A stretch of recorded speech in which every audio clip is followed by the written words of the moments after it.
ओम श्री राधा कृष्णाभ्याम नमः। राधिका कृष्णौ वंदे आत्मा कलेवर रूपिणौ याभ्याम विना न वर्तन्ति जगताः माया विनिर्मितम्। प्यारे सज्जनों,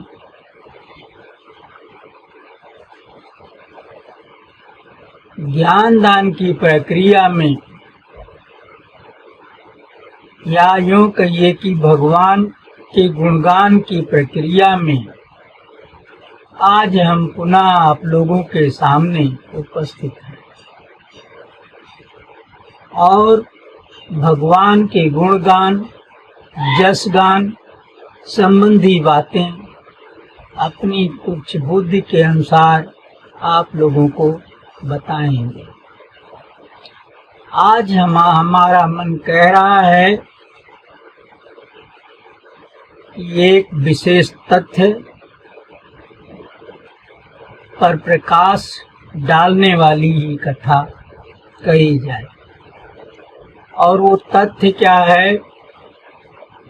तथ्य ये है कि जो होनिहार होता है, अगर वो पता चल भी जाए कि भविष्य में यही होने वाली है, तो उस भविष्य को, उस होनिहार को टालने के लिए जो भी उद्यम किए जाते हैं, जो कदम उठाए जाते हैं, अपनी समझ से उसके विपरीत उठाए जाते हैं, लेकिन वो पढ़ते उसके अनुकूल हैं। इसी तथ्य को विस्तार से समझाने के लिए दृष्टांत स्वरूप हम आपको भगवत चर्चा सुनाएंगे। इस विषय में आज हम आप लोगों को दो चर्चा सुनाएंगे। एक तो पांडवों के बारे में और दूसरी एक वैष्णव महाभक्त हो चुके हैं भगवान के, राजा चंद्रहास के बारे में। और इन दो के अलावा छोटी मोटी सहायक पुष्टिकारक बातें भी बताएंगे। तो लीजिए पहले पांडव के विषय में सुनिए। पांडव के विषय में आप ये जानते हैं कि जब इंद्रप्रस्थ बन गया, खांडव वन की जगह पे बड़ा सुंदर हो गया और पांडवों ने थोड़ा सा अपना राज्य भी विस्तार कर लिया। अड़ोस पड़ोस के कुछ देशों पर, कुछ राज्यों पर हमला करके उन्हें जीतकर अपने अधीन बना लिया। ऐसा नहीं करते थे कि राजा को मार के वहाँ के स्वयं राजा हो जाएं। इस तरह का राज्य विस्तार उनकी नीति में नहीं था। वो उस राजा को अधीन बना करके छोड़ देते थे और वही वहाँ का राजा रहता था, लेकिन ये उसके राजाधिराज बन के रहते थे, सम्राट। जो ये आज्ञा देंगे उसे उस राजा को मानना ही है, इनके अनुकूल ही उसे वहाँ का शासन करना है। जो कायदा कानून ये बना देंगे, उसी कायदा कानून को उसे अपने राज्य में लागू करना है। यदि वो ऐसा नहीं करेगा तो दंडित होगा, और अगर करता है तो समझिए इन्हीं का राज्य है वहाँ पर। ये स्वयं महाराजा की हैसियत से न जाकर के महाराजा की हैसियत से जाते हैं और वहाँ का राजा इनका अधीनस्थ अधिकारी के रूप में काम करता, चाहे उसे सामंत कहिए चाहे जो कहिए। तो उन्होंने कई राज्यों को जीत जीत के अपने राज्य में, अपने इंद्रप्रस्थ वाले राज्य में मिला लिया, जबकि इंद्रप्रस्थ के लिए केवल 25 गांव दिया था धृतराष्ट्र ने उन्हें, बाकी सब अपने पास रख लिया। फिर इसके बाद धर्मराज युधिष्ठिर ने राजसूय यज्ञ किया। राजसूय यज्ञ एक बहुत बड़ा धार्मिक कृत्य है। भगवान की पूजा होती है इसमें, और भगवान जो है वो जिसको प्रेरणा देते हैं, जिसको जो है जिसकी सहायता करते हैं, वही ये यज्ञ कर पाता है। तो भगवान श्री कृष्ण की प्रेरणा से ही महर्षि व्यास या वहाँ की जनता धर्मराज युधिष्ठिर को राय दी कि राजन आप राजसूय यज्ञ कर डालिए, आप उसके योग्य हैं, उसे करने में समर्थ हैं, इससे आपकी छवि बढ़ेगी, आपके जो कोई भी संचित पाप होंगे वो सब क्षय हो जाएंगे। लेकिन ये कहे तो जरूर वो लोग थे, पर प्रेरणा भगवान श्री कृष्ण की थी, क्योंकि भगवान श्री कृष्ण ने ही अवतार लिया था, इसीलिए कि धरती के दुष्ट राजाओं को या तो साधु बना दिया जाए या उन्हें मार के खत्म कर दिया जाए, ताकि उनके अत्याचार का जो पाप भार है वो धरती पर ना रहे। तो स्वयं तो वो द्वारिका से ये काम कर ही रहे थे। महाराज उग्रसेन के झंडे के नीचे राजसूय यज्ञ और अश्वमेध यज्ञ ये यज्ञ कराया था। अभी राजसूय यज्ञ तो हो गया था वहां पर, अश्वमेध यज्ञ नहीं हुआ था। तब तक इधर पांडवों से राजसूय यज्ञ करा दिया। और इस राजसूय यज्ञ में मैंने आपको बताया था कि दुर्योधन जो है वो उनका वैभव, उनका तपता, उनका तेज देख करके इतना जला था कि उसे नष्ट करने के लिए, विध्वंस करने के लिए उपाय किया था, पर वो उसमें असफल रहा। भगवान श्री कृष्ण की कृपा से वो अपने आदमियों को बिल्कुल खुली छूट दिए था, अधिक से अधिक जितनी उनकी शक्ति हो उनका खजाना लुटाया जाए, ताकि इनका यज्ञ विध्वंस हो। और भगवान श्री कृष्ण ने रिद्धियों सिद्धियों को ऑर्डर दिया था कि युधिष्ठिर के हर खजाने में जाके निवास कर लो, चाहे जितना ये वहां से लुटाएं, घटना नहीं चाहिए, भरा रहे।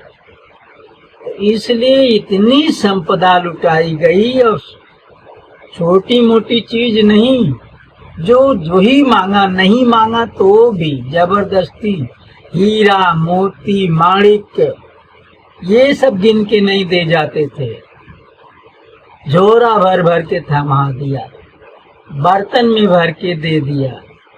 दान देने की जगह पे जहाँ यज्ञ की क्रिया में दान दिया जाता है, वहां पर खूब ढेर ढेर कर्ण ने गांज दिया। और दूसरे सामान लोगों को बोरा ढोने की शक्ति न रहे तो बैलगाड़ियां देते थे, खच्चर ऊंट देते थे, इन पर लादो, इन्हें भी ले जाओ, सामानों ले जाओ।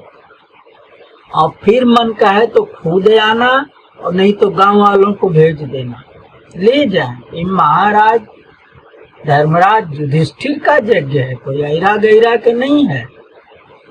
खूब जो है ले जाओ और सबको बताओ ले जाए, ऐसे कहते।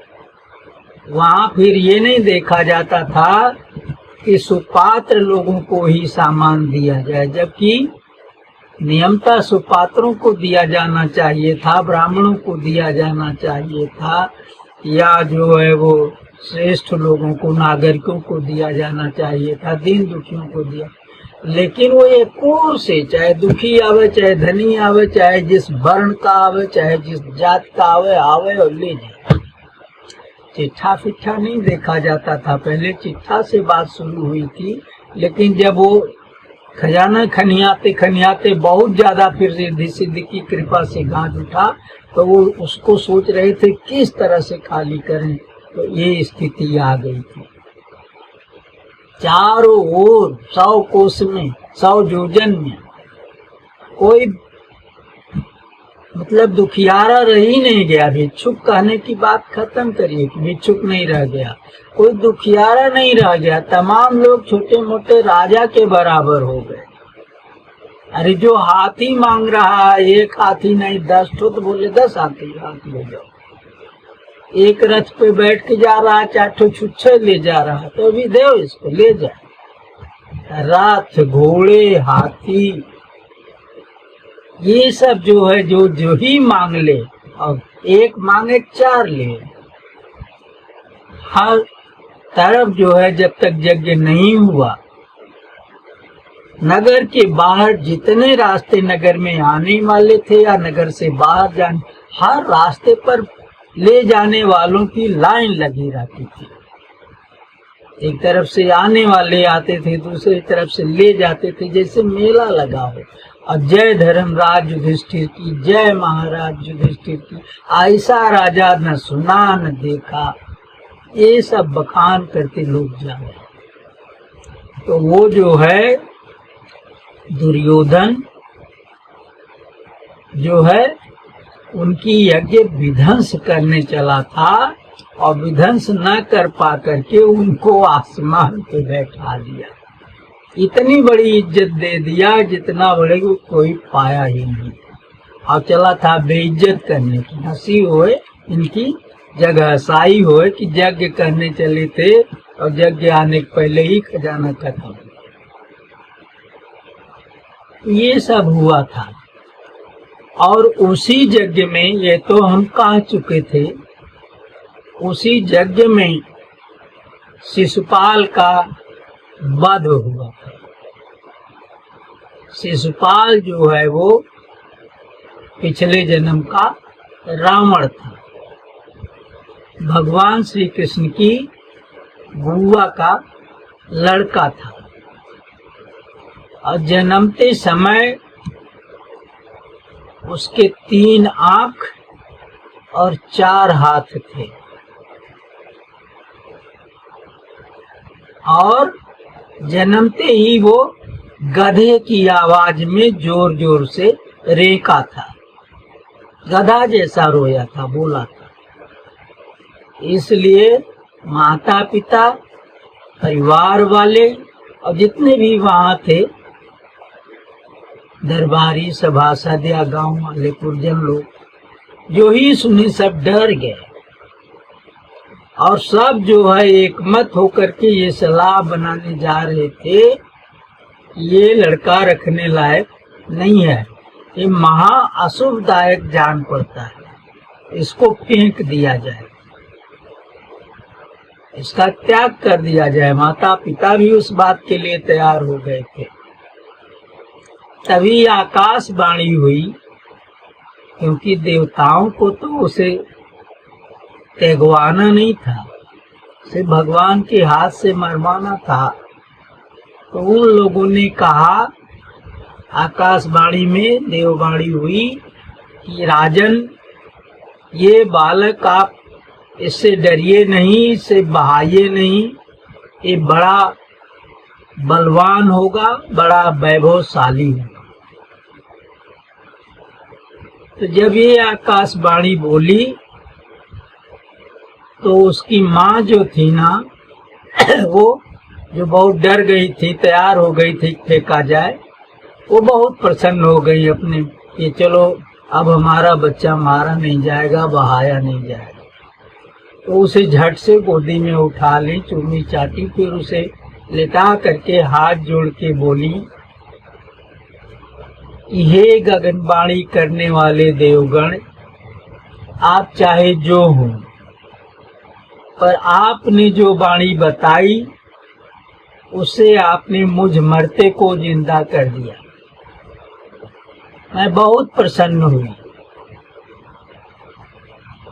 और अब इतनी प्रसन्नता और दे दीजिए, मेरा एक सवाल है, उसका जवाब दे दीजिए कि मेरा ये बालक अपनी मौत से मरेगा या फिर कोई इसे मार डालेगा, और अगर इसे कोई मार डालेगा तो वो कौन होगा, किसके हाथ में इसकी मृत्यु लिखी है।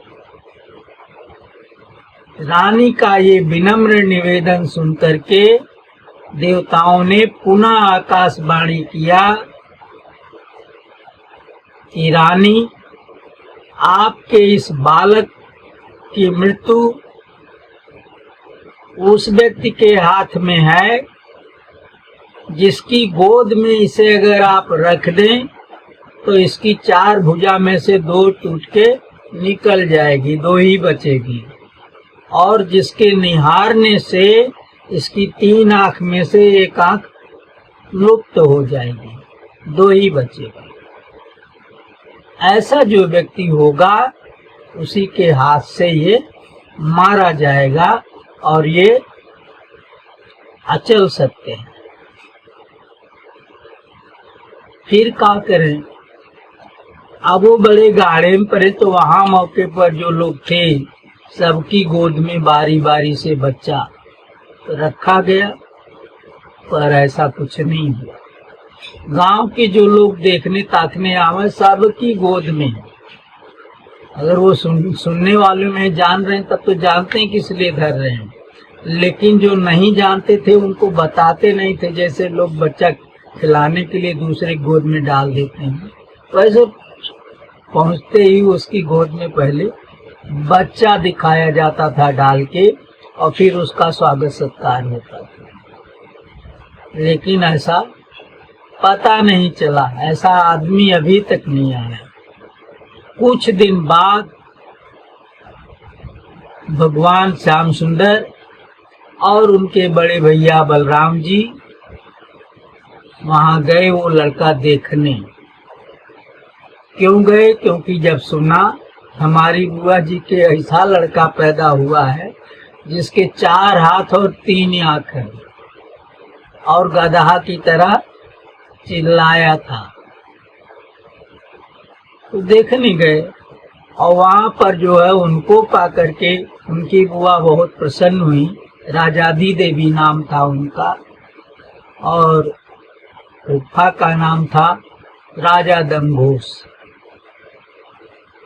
वो लोग उनसे प्यार से मिले और फिर पहले लड़के हुए उनके गोद में डाल दिए। ये लीजिए, देखिए, जिसको देखने आए हैं।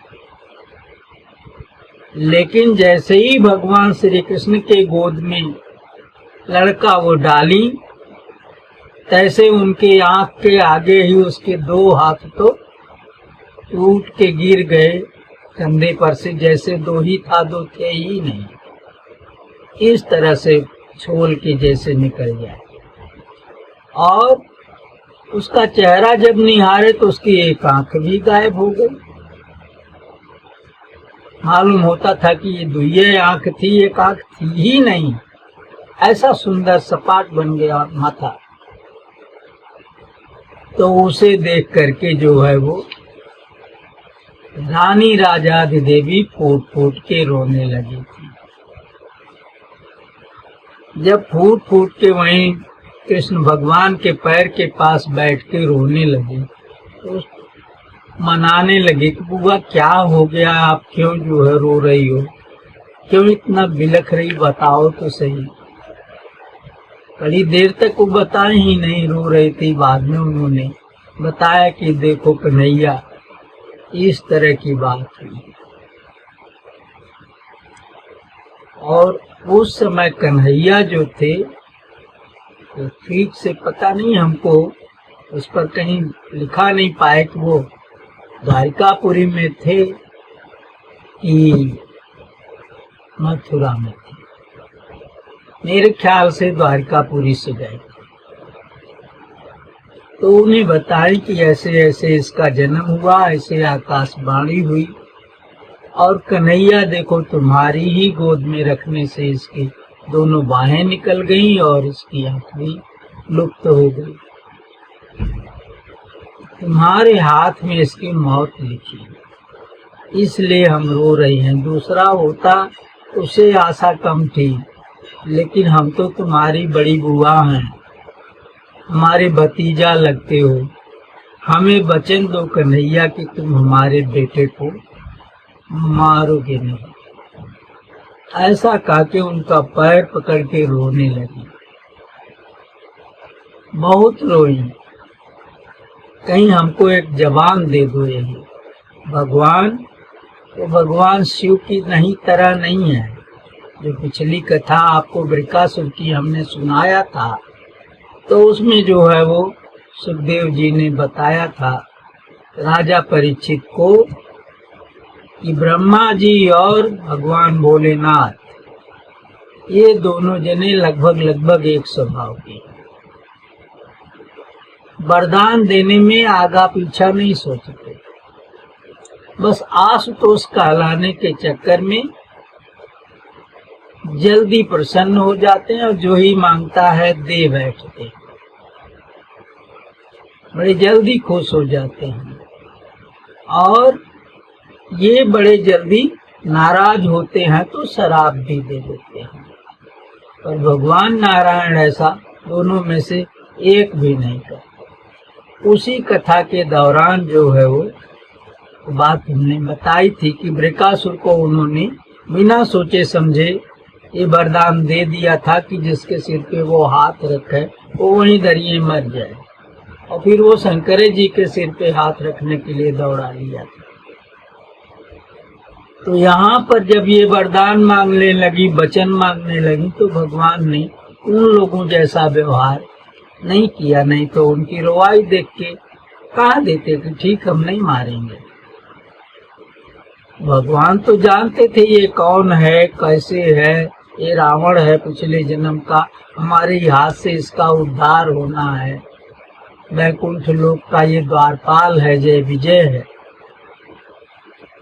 तो उन्होंने कहा कि देखो बुआ, ये जबान हम कैसे दे दें, बिना सोचे समझे इस तरह की जबान आप ही बताइए हम कैसे दे दें। पता नहीं क्या स्थिति बनेगी जब हमारा इसका तकरार होएगा कभी, और आपका ये लड़का अगर हमारे ऊपर जानलेवा आक्रमण कर रहा हो, तलवार लेके हमारा सिर काटने आ रहा हो, तो आप ये बताइए हम सिर कटा लेंगे क्या कि इसका विरोध करेंगे? अगर आप जो है हमको ये जबान दें कि आपका लड़का ऐसा नहीं करेगा हमारे साथ, तो हम आपको वचन दे देते हैं। तो वो बोली कि कन्हैया, इतनी शक्ति हमारे अंदर कहाँ है कि भविष्य में हम किसी को ये ऐसा नहीं करने पाएगा। ये जबान हम कैसे दें, किस बल पे दें, तो हम नहीं कर पाएंगे। तो बोले जब आप नहीं कर पाएंगे तो हम ये जबनिया जो आप मांग रही कैसे आपको दें? तो उन्होंने कहा फिर रो रही, फिर भी कन्हैया कुछ जबान दो। तो भगवान श्री कृष्ण ने कहा कि हाँ, ये आपने ठीक कहा, हम आपके लड़के के 100 अपराध क्षमा करेंगे, और ऐसे अपराध की उनमें से अगर हर अपराध मृत्यु दंड देने लायक है, इतना बड़ा ये अपराध करे कि उसके उसका फल मृत्युदंड ही है, उसे मिलना चाहिए। फिर भी उस अपराध को, उसी तरह के अपराध तक को हम 100 अपराध क्षमा कर दें, उसके बाद नहीं क्षमा करते तो उतने ही में धीरज धर ली और खुश रही। फिर वो लोग देखता के चली गए। तभी जो है धर्मराज युधिष्ठिर की सभा में शिशुपाल का 100 अपराध भगवान ने क्षमा किया था। और 101वां वो निकालने जा रहा था मुंह से गाली गलौज, लेकिन वो वाक्य पूरा नहीं हो पाया। तब तक सुदर्शन चक्र से उसका गर्दन कट के अलग हो गया। अब कहाँ यज्ञ हो रही है और कहाँ खून खराबा हो गया, अशुभ हो गया। वेदी के पास जो है वो मूड़ और धड़ कटा हुआ गिरा, खून बहने लगा वहां। और फिर उसके तमाम सैनिक जो साथ में आए थे वो लड़ाई के लिए तैयार हो गए। बलराम जी ने जो है उन लोगों को रोका, हालांकि और लोग नहीं मारे गए, लड़ाई हुई नहीं, वो सब डर के भाग गए। हम ना डरते तो मारे ही जाते। फिर जो है दुर्योधन इधर मौका पाया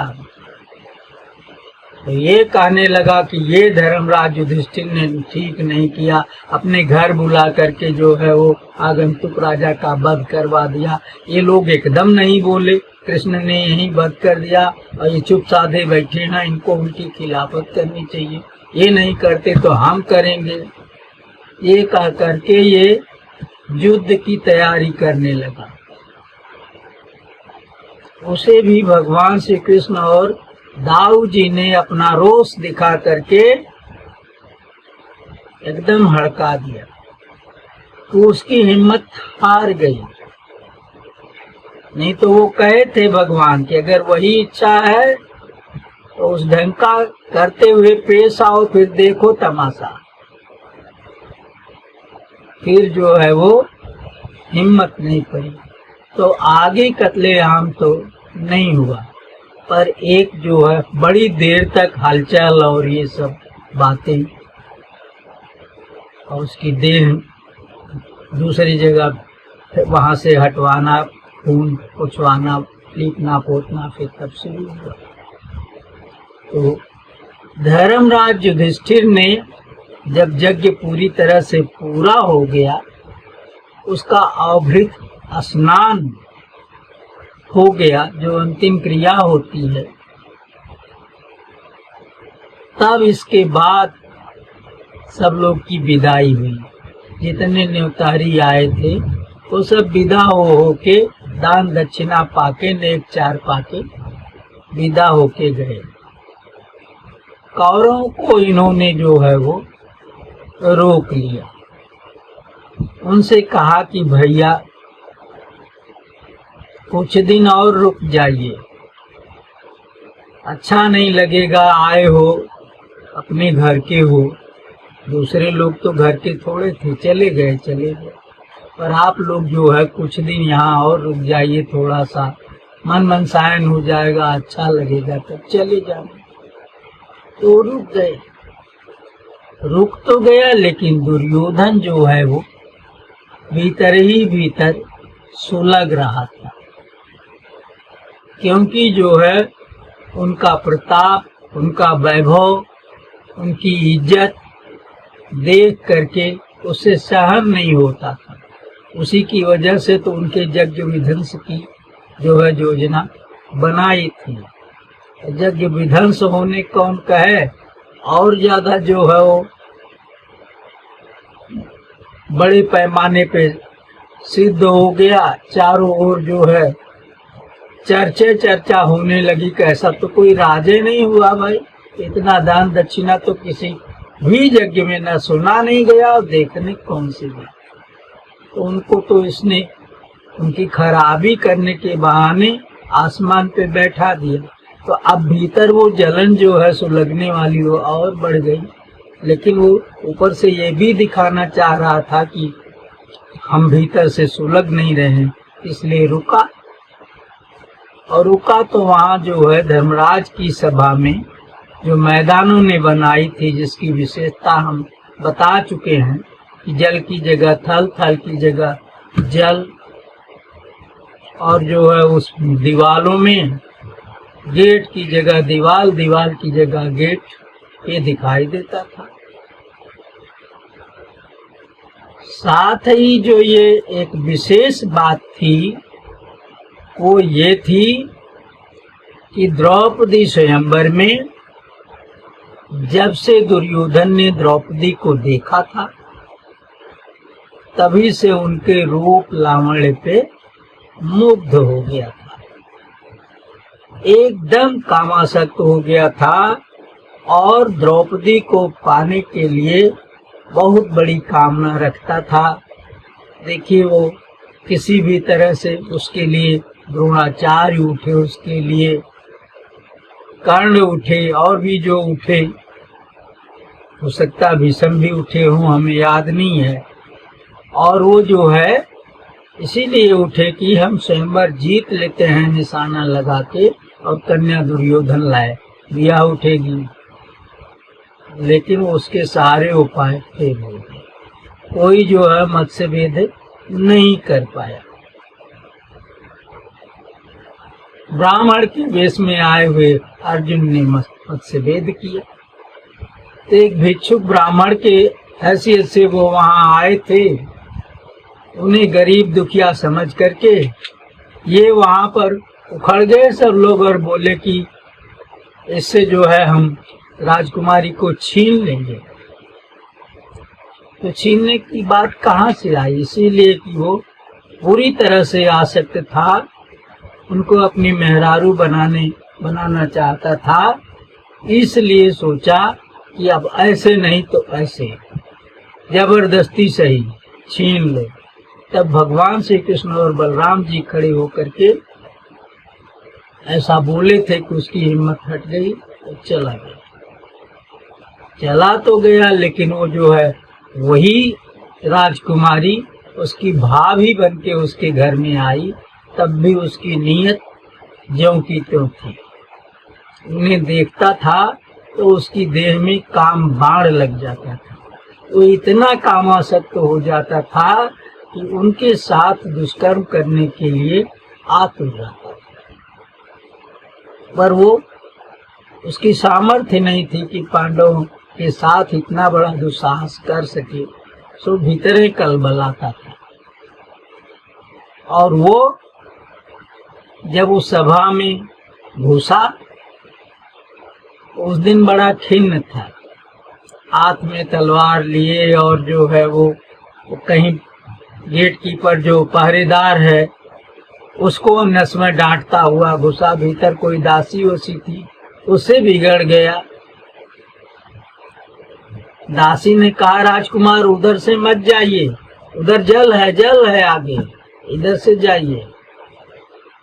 वो तो राह बताई, और ये अरे चल, हम अंधे हैं क्या, तू हमको बताने आई है, ऐसे कह के दासियों को डांटा। जलन तो कोई और थी, और इधर उधर निहार रहा है। और उस सभा में ऊपर छज्जे पर भगवान श्री कृष्ण की रानियां और द्रौपदी उसी सभागार के दूसरी मंजिल पे ऊपर रहते थे। यहाँ के हिसाब से उसको पहली मंजिल कहा जाएगा, लेकिन वो दूसरी मंजिल देहात में कही जाती है। पहली मंजिल जो है भूमि तल को कहते हैं। तो वहाँ पर वो रानी लोग और वो जो है द्रौपदी सब वो भी सभा में झांका कर रही थी छज्जे से, और अपना काम कर रही थी। उनके पायल बजते थे, उनकी करदनी बजती थी, तो मनमोहक आवाज उधर चित्त को आकर्षित कर लेती थी। फिर वो हंसती थी, आपस में बतियाती थी, अटखेलियां करती थी। तो वो सब जो है वो झांक रहा था, देख रहा था, और उनको देख करके वो और ज्यादा मोहित हो रहा था। उसी दौरान वो उस पानी में गिर पड़ा। जब पानी में गिर पड़ा तो भीग गया। वैसे तो धारावाहिक वाले ये दिखाते हैं कि वो पानी में गिर पड़ा, लेकिन एक जगह गया जहाँ थल था, उसे पानी समझ करके अपने कपड़े समेटने लगा कि यहाँ पानी है, थोड़ा ऊंचा कर ले तब इसमें घुसे। तो घुसा तो पानी ही नहीं था, फिर छोड़ दिया। और दूसरी जगह जहाँ थल समझ के गया वहाँ पानी था, वहाँ दासी ने रोका भी पर वो माना नहीं, आगे गया, उसमें गिर गया तो भीग गया वो। और उस पर ठठा के वो ऊपर की औरतें हंस दी। विशेष रूप से द्रौपदी जो है वो बहुत खिलखिला के हंसी और भगवान की रानियों से उसके ऊपर टांट भी कसा, व्यंग बोली कि अरे अंधे के अंधा ही पैदा होता है। और जानती नहीं हो सखियों ये कौरवों का जन्म कैसे हुआ था। जैसे करसायल हिरण की सींग जमती है, उस तरह से ये सब जमे हुए हैं जमीन से, पेट से नहीं पैदा हुए। और ऐसे करके अपना हंस ली। वो दोनों बोली उसको बुरी तरह से खल गई। इसके बाद भी वो उसको अभी पुरानी ही निगाह से देखता था, उस पर मोहित ही हो करके बुरे विचारों से देखा करता। और भीम ने राजा युधिष्ठिर, सब लोग तो पूरी सभा हंस पड़ी थी, और भीम से राजा युधिष्ठिर नहीं हंसे थे। उन्होंने उनसे नए वस्त्र दूसरे दिलवाए कि दे दो, दुर्योधन भाई भीम गए हैं, कपड़ा बदल लें। वो कपड़ा देने आए, कपड़ा तो दिए आदर के साथ, पर उसमें कहे कि अरे दुर्योधन भाई कहाँ आपका दिमाग था जो है वो पानी में गिर गए। फिर बोले कि अरे अंधा का पुत्र तो अंधा ही होएगा, कितनी भी उसके आँख हो तब भी कुछ न कुछ तो असर पड़ ही जाता है। ऐसे कहा कि वो भी हंस लिया और कपड़ा दे दिया। अब वो बात भी उसको कांटा की तरह चुभ गई। फिर वो कपड़ा वपड़ा तो बदल लिया। अब दीवार में जो है वो खिसिया के दीवार में गेट ढूंढने लगा कि गेट मिले तो हम निकल जाए। लेकिन जहाँ लगता था कि यहाँ गेट उठंगाया है, वहां जा करके वो दीवार को ढकेल रहा है, वो खुले नहीं। तो जहाँ जाए, जहाँ ना ऐसा हो तो लोग खूब और ठठा के हंसे। फिर जहाँ गया, जहाँ गेट था वहां गया, लेकिन उसे दीवार समझ के लौट आया, धक्के नहीं दिया और लोग हंसे। इस तरह से कई चक्कर इधर उधर मारा दीवार में, तब किसी तरह से कोई एक उसको गेट मिला, तो दुखी होते निकल गया। और फिर वही निकले, वो अपनी सेना पलटन और जो साथी बराती लाया था वो चला गया वहां हस्तिनापुर, वहां बैठा नहीं। तो जब तक यहाँ था तब तक तो लोग खिल्ली उड़ा रहे थे, हंस रहे थे।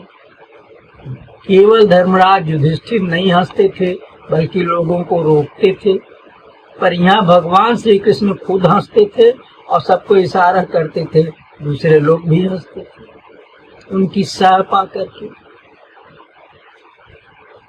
तो जो है इससे अपमानित होकर के वो चला गया। और रास्ते में जब जाने लगा तो वहाँ जो लोग प्रजापौनी रास्ते में जा रहे हैं, वो इसके रथ के पास पहुंच के अरे वाह क्या राजा युधिष्ठिर हैं, ऐसा राजा तो भाई हमारे ख्याल से तीनों लोक में नहीं होगा। ऐसा तो स्वयं देवराज इंद्र भी नहीं होंगे, जितना दान इन्होंने बांटा, जितना धन लुटाया, जितना कायदे से जो यज्ञ हुआ, ना ऐसा कहीं यज्ञ हुआ, ना ऐसा कोई राजा होगा। तो इन क्यों कहते है, अरे भाई ये कौरव राज महाराज दुर्योधन जो हैं, ऐसे लोग जब उनके किंकर हैं, नौकर चाकर हैं, अपने हाथ से दान दक्षिणा बांट रहे हैं, तो राजा साहब के हृदय की क्या बात कही। उनका हृदय कितना बड़ा होगा जब नौकरों का इतना बड़ा है। अब नौकर बन के तो वो बांटे थे, तो वो बात भी उनको सहनी ही पड़ी। बोलता नहीं था, जल जाता था। इस तरह से जलता घुटता किसी तरह से अपने घर गए और वहां जा करके कहा, अब हम अन्न पानी छोड़ के प्रायोपयोग कहते शायद उसको, या क्या, उपवास के सहारे देह सुखा के मर गए। तब वो शकुनिया पूछा था कि क्या हाल है, क्या बात है, तो अपना उससे सब बताया था। तो उसने राय दिया था कि ऐसे ऐसे करो ताकि उनकी हानि हो। और ये तो कहता था कि सीधे चढ़ाई करके चमें मार डालें। बोला पागल हो, उनसे युद्ध करोगे तो पहली बात तो आटोगे नहीं, और दूसरी बात जो है उसमें फिर श्री कृष्ण उनकी ओर से सहायक के रूप में लड़ेंगे, तो आट नहीं पाओगे। इसलिए मुझको जुआ आता है, जुए के लिए उपाय करो, काम बन जाएगा बिना लड़ाई झगड़ा के। तो कहे कि जुए में धन दौलत जीतोगे, वो जो हमको हंसी है द्रौपदिया, उसका क्या करोगे, हमको तो उससे बदला लेना है। तो कहे अरे भाई, जब जुआ में जीत होने लगेगी हमारी, तो उसी समय कुछ उसके लिए भी किया जाएगा। तब खुश हुआ। तो आगे प्लानिंग उधर कैसे कैसे बनी जुआ वाली। और इधर क्या हुआ, इधर कुछ दिन बाद भगवान श्री कृष्ण भी विदा लेके चले गए। अब बच गए पांचों भाई अपने, और उनके इंद्रप्रस्थ के जो नौकर चाकर थे, वहाँ के प्रजा जो जाके बस गई थी उनके साथ, वो लोग बचे। महर्षि व्यास भी उसी समय थे वहाँ, वो भी विदा मांगे। तो धर्मराज युधिष्ठिर ने उनका पैर पकड़ के एकांत में ले जाके उनसे पूछा कि हे पिताश्री, पिताश्री तो वो थे नहीं, बाबा श्री थे, उनके आजा लगते थे। तो बोले कि चाहे बाबा कहे हो, चाहे आजा कहे हो, चाहे महर्षि कहे हो, वो संबोधन करते हुए उस तरह का बड़े नम्र शब्दों में कहे कि हमको एक बात बताइए, जब यज्ञ हो रहा था तो जो ऋत्विज लोग थे, ब्राह्मण, उन्होंने इस यज्ञ में कुछ उत्पात देखे थे, और उन उत्पातों के आधार पे बताए थे कि कोई भयानक अनिष्ट की सूचना दे रहे हैं। ये जो शकुन दिखाई दे रहे हैं, दो शकुन, तो आपसे बढ़िया हमारी शंका समाधान कोई दूसरा नहीं कर सकता। इसलिए महर्षि ये बताइए कि जो उन उत्पातों का फल था, जो भयंकर अनिष्ट होने की संभावना थी, वो इस शिशुपाल के वध के साथ खत्म हो गई, मिट गई, कि अभी बाकी है? और बाकी भी है तो क्या ये शिशुपाल का वध उसकी शुरुआत है कि एकाध छोटी मोटी घटना बाकी है? हमारा मन वो बात सोच करके बहुत विह्वल है, आप हमको बताइए। तो व्यास महर्षि ने कहा कि देखो बेटा, तुम्हारे ऊपर 13 साल बहुत बड़ी आपदा आएगी। 13 साल के लिए तुम कष्ट ही कष्ट में रहो, और 13 साल बाद बहुत बड़ी लड़ाई होगी और लड़ाई कौरव पांडव के बीच होगी और क्षत्रियों की जमात जुटेगी बहुत बड़ी दोनों ओर से और महाविनाश हो। और इसके मूल कारण तुम ही कहे जाओगे कि तुम्हारी वजह से पूरी क्षत्रिय जात नाश हो गई। ये कलंक लगेगा और ये ऐसी होनी है कि अनिवार्य है। दो निवार नहीं है। दुष्निवार का मतलब कि बड़े कठिनाई से इसका निवारण तो हो जाएगा, लेकिन बहुत कठिनाई से हो, उसको दुष्निवार कहते हैं। दो निवार। और अनिवार का मतलब कि चाहे जितना सिर पैर पटक डालो उसका निवारण नहीं है, वो होएगी, अवश्य होगी। ये जो है भविष्य बता रहा है, तुम्हारा उन उत्पातों का हल यही बता रहा है। और जो ये शिशुपाल का वध हुआ उसमें से कोई एक घटना है।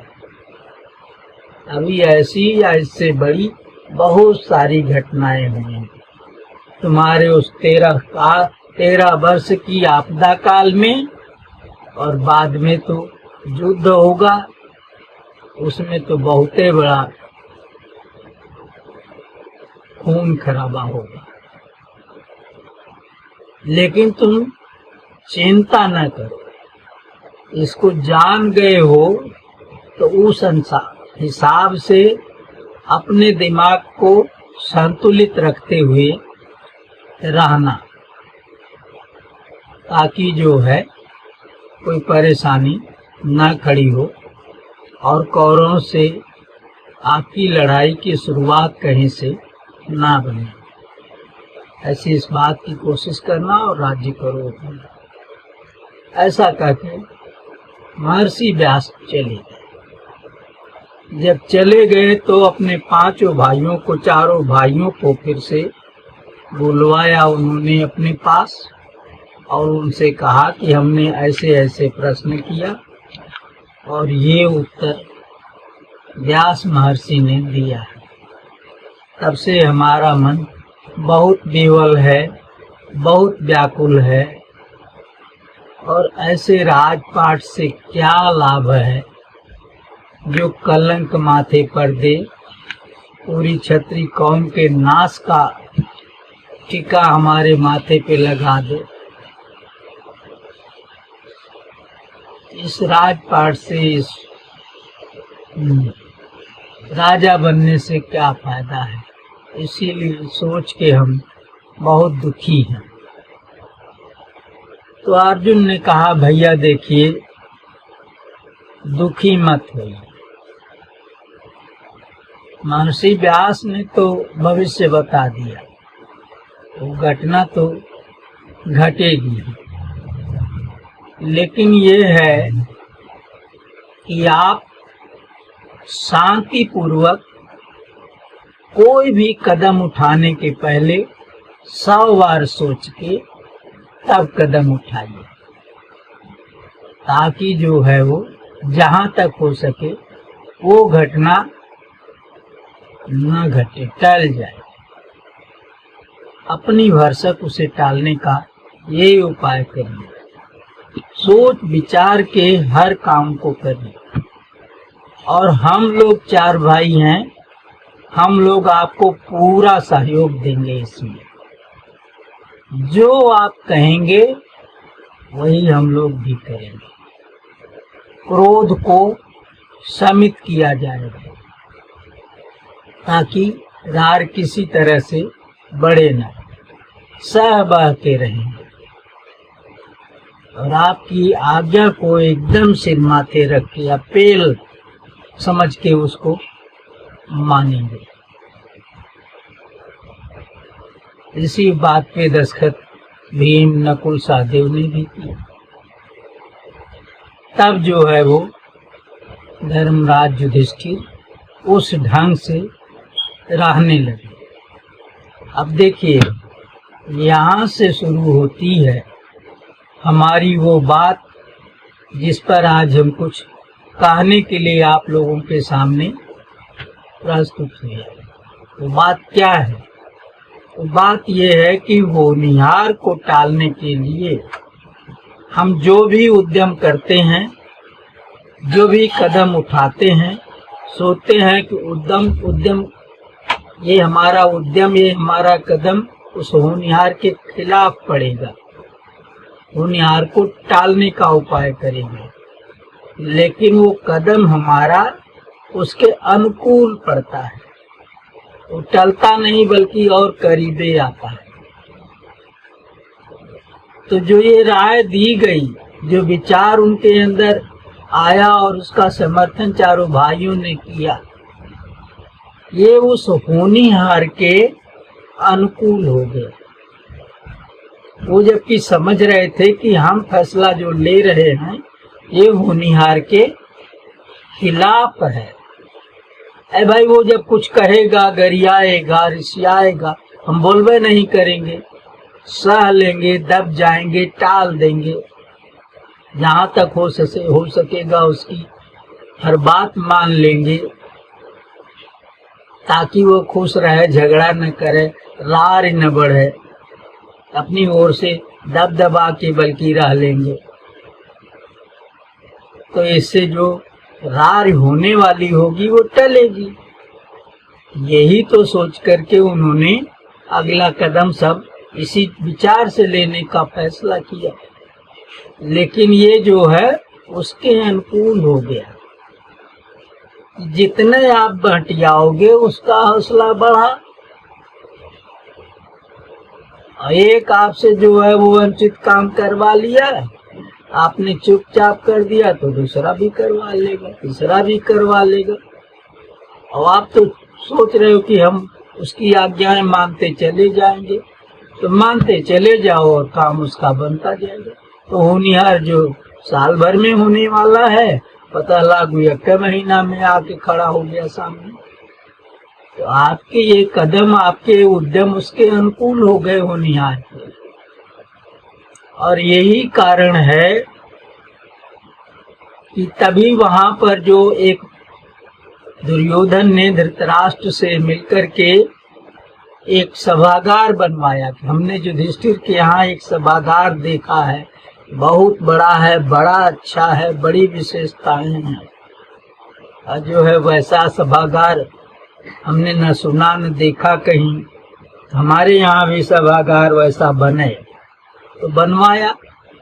और बनवाने के बाद तब तक दिवाली सामने आ रही थी, तो पिताजी से कहा वो शकुनी वाली बात को पूरा करने के लिए कि उनको बुलाइए यहाँ पर कि हमारा सभागार आके देखें, अब 4 हाथ जुआ हो जाए। और इस बात को विदुर को दूत बना के भेजा। विदुर वहीं ठावे मना कर रहे थे कि राजन ये बहुत गलत हो रहा है, ऐसा मत करवाइए, जुआ के नाम न लीजिए और जुआ के लिए मत बुलाइए।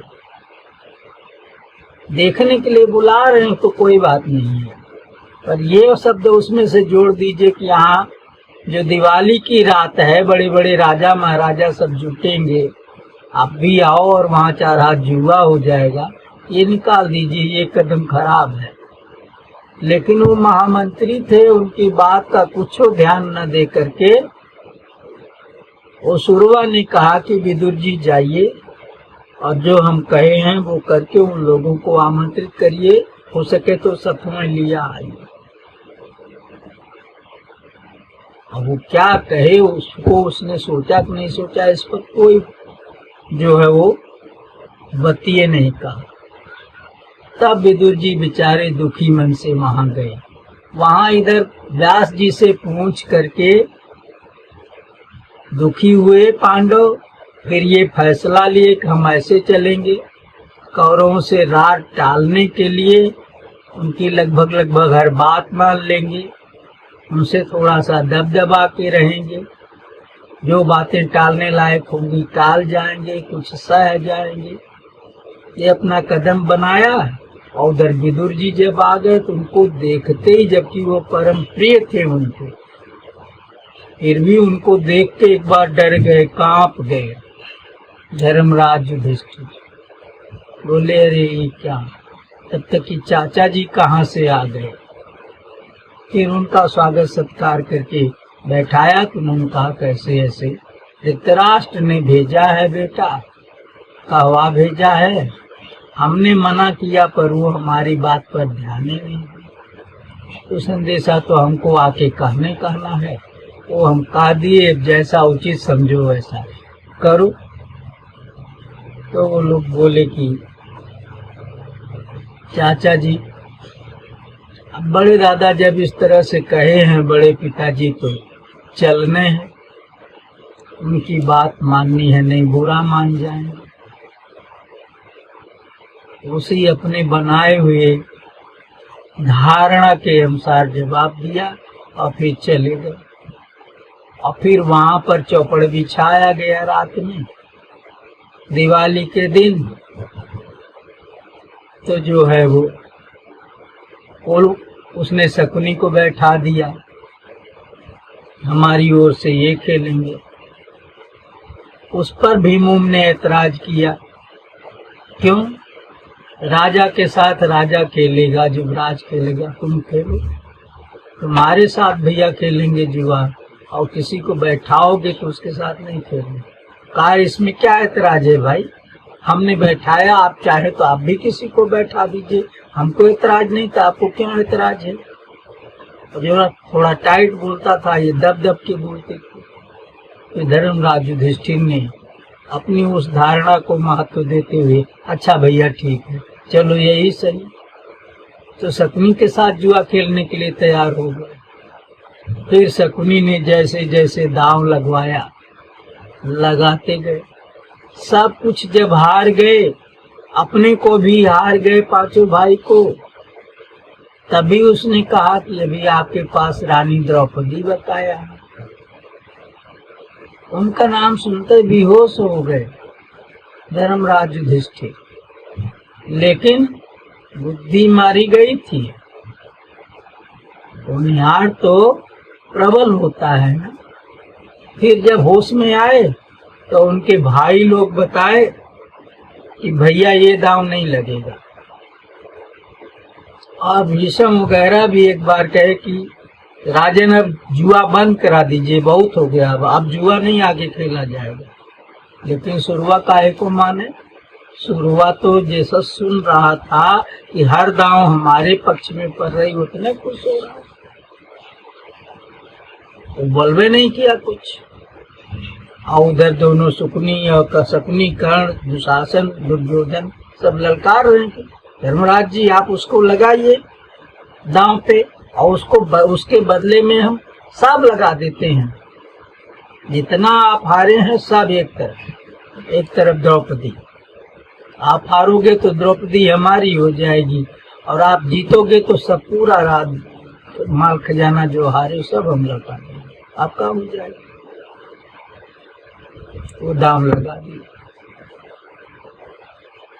वो उस धारणा की वजह से, क्योंकि ये नाराज हो जाएगा, यही दरिये रार हो जाएगी, व्यास महर्षि कहे हैं, आजे हो जाएगी, तो डर के मारे ये कदम भी उठा लिए और द्रौपदी को हार गए।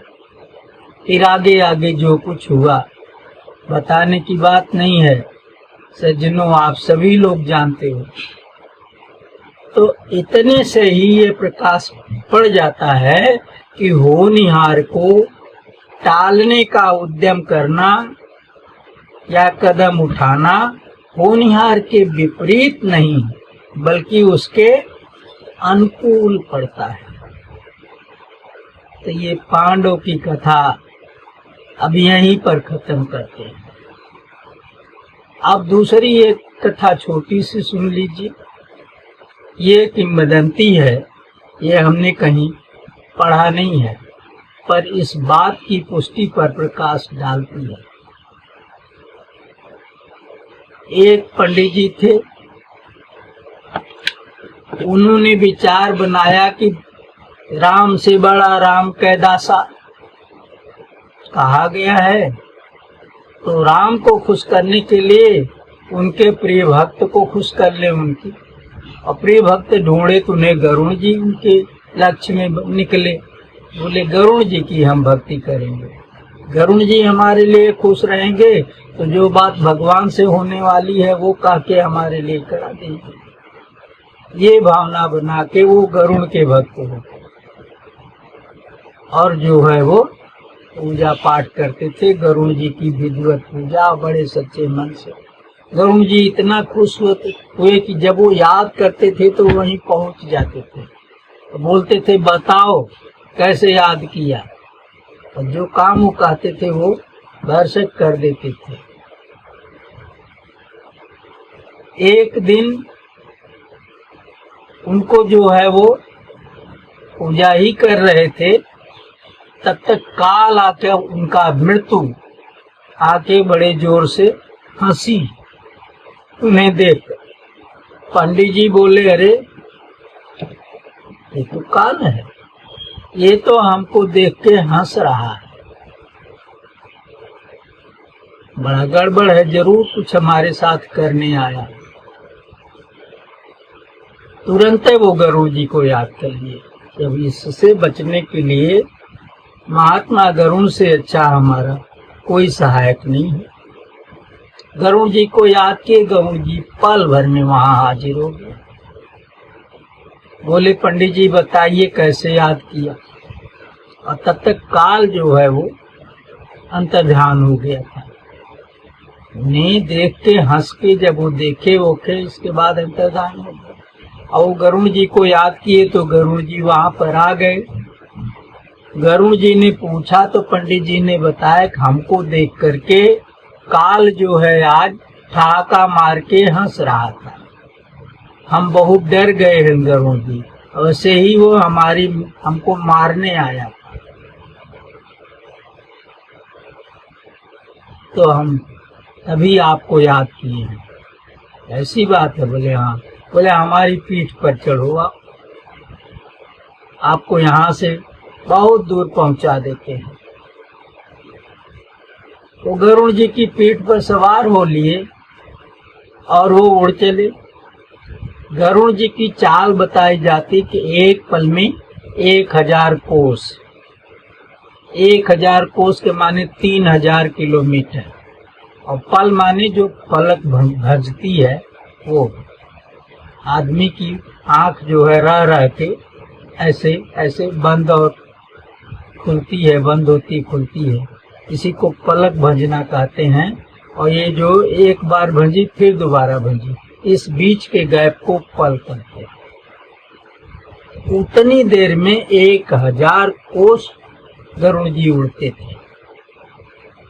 गरुड़ जी ने जो है उसको पंडित जी को अपनी पीठ पे लादा, और आज तो और बल लगा कर और तेज गति से उड़े, ले गए। पहाड़ था बहुत दूर, वहां उतरे, बैठ गए। बोले अब हमारी पीठ पर से उतरो। वो उनकी पीठ पर से उतरे, और नीचे उतरने में वो क्योंकि ऊंचे थे थोड़ा गरुड़ जी, उतरने में उनका पैर पड़ नहीं रहा था और वो गिर पड़े। उनके पैर में वहां ठेस लग गई, उसके खड़ा होने लगे, जैसे तैसे ठेस लगी, और ठेस लगी तो मुंह के बल गिरे और मर गए वहीं। अब क्या करें? गरुड़ जी लाए थे बचाने के लिए और यहाँ मर गए वो। तब काल वहां फिर पहुंचा, हाजिर हुआ, ठहाका मार के फिर हंसा। गरुड़ जी पूछे भाई तुम हमारे इस भक्त को देख के वहां हंसे और यहाँ आके फिर हंसे, क्यों? और जो ये यहाँ आके मर गए हमारी पीठ पर से उतरने पर, हमारे भक्त की मृत्यु पर हंस रहे हो? तो बोला कि गरुड़ जी इसीलिए तो मैं हंस रहा था कि आपके भक्त की मृत्यु में 2 पल बकाया था, 2 पल 3 पल, और मृत्यु वहां नहीं लिखी थी, इतनी दूर लिखी थी। मैं हंस रहा था कि समय एकदम शार्ट है और जहां इसको मरना वो दूरी बहुत दूर है। कैसे ये इतने कम समय में ये वहां पहुंचेगा, कैसे मरेगा? आज लगता है ब्रह्मा की लेखनी झूठी हो जाएगी। इसी बात पर मैं हंस रहा था, लेकिन देखिए वो लेखनी झूठी नहीं हुई।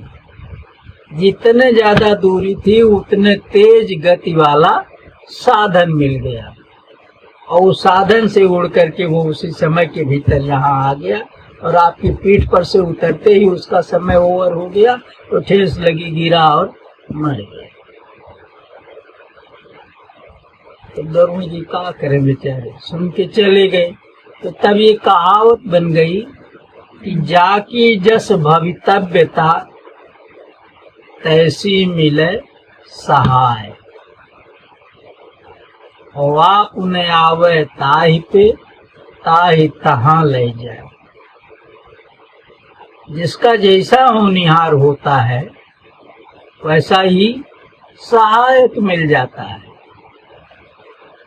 बहुत कम समय में बहुत दूरी पर मरने का होनिहार है तो उतने तीव्र गति से ढोने वाला साधन मिल गया और वो स्थान चल के वहां नहीं जाता। जिसके साथ होनिहार है, जिसकी होनी है, वो खुद वहां पहुंच जाता है। ये बात भी उसी बात पे प्रकाश डालती है, जबकि ये बात तो किंवदंती है, कोई पौराणिक नहीं है, फिर भी दोहा तो उसी लिए बना। अब एक तीसरा उदाहरण है।